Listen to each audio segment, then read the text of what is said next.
A fake login page can steal a password and relay the SMS code you type next, but it cannot simply use a passkey created for the real site on its lookalike domain. That difference is about to matter for a lot of Microsoft Entra users. Microsoft says passkeys start becoming the default experience on September 1, 2026. Its own SMS and voice delivery is scheduled to retire on February 1, 2027. A FIDO Alliance survey of 11,000 consumers and 1,400 enterprise decision-makers across 10 countries found that 75% of consumers had enabled at least one passkey. 68% of organizations were deploying passkeys for employee sign-in, yet 57% still used phishable methods for primary day-to-day workforce access. FIDO commissioned the survey, treated as adoption evidence, not an independent audit. A passkey is a public key credential. During registration, your authenticator creates a key pair for a specific relying party, such as portal example.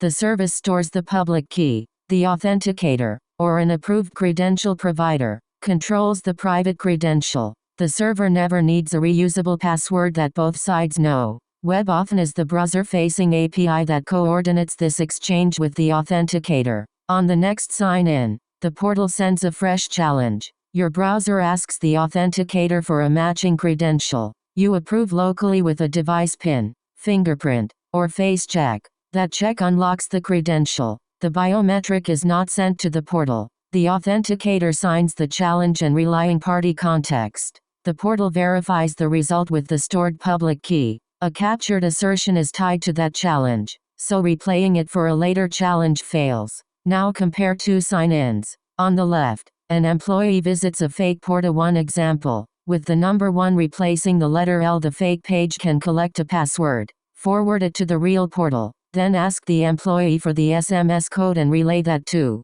On the right, the fake origin asks for a passkey. The credential for portal example is scoped to that relying party. The lookalike origin cannot simply exercise it as its own credential. The protection comes from the protocol checking the site context, not from expecting the employee to spot one wrong character. Passkeys come with a deployment choice. Synced passkeys can follow a user through a credential provider, which makes a new phone or laptop less painful. Device-bound passkeys, including security keys and supported platform authenticators, keep a credential tied to a device. That can suit higher assurance environments, but IT has more provisioning and recovery work. NIST requires systems at authentication assurance level 2 to offer a phishing-resistant option. At level 3, the authenticator must be phishing-resistant and use a non-exportable authentication key. A synced passkey is useful, but it does not automatically fit every assurance target.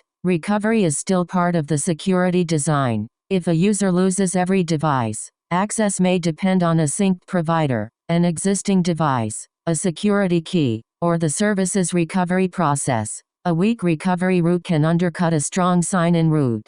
Passkeys also do not, by themselves, clean malware from an unlocked endpoint, correct bad authorization rules, or invalidate a stolen live session. Those are scope clarifications, not claims about Microsoft's rollout. For Entra administrators, first identify users still enabled for SMS or voice. Next, decide which passkey types fit employees, shared devices, recovery, and assurance needs. Then enable the method, run a registration campaign, and show users what the prompts look like. Microsoft says users whose only MFA method remains native SMS or voice will face a blocking passkey registration prompt after February 1, 2027 unless the organization configures a customer-managed telecom provider. Remember the mechanism: no shared secret, a fresh challenge, and a credential scoped to the real relying party. If you manage Entra, inventory SMS and voice users now and test recovery before the deadline.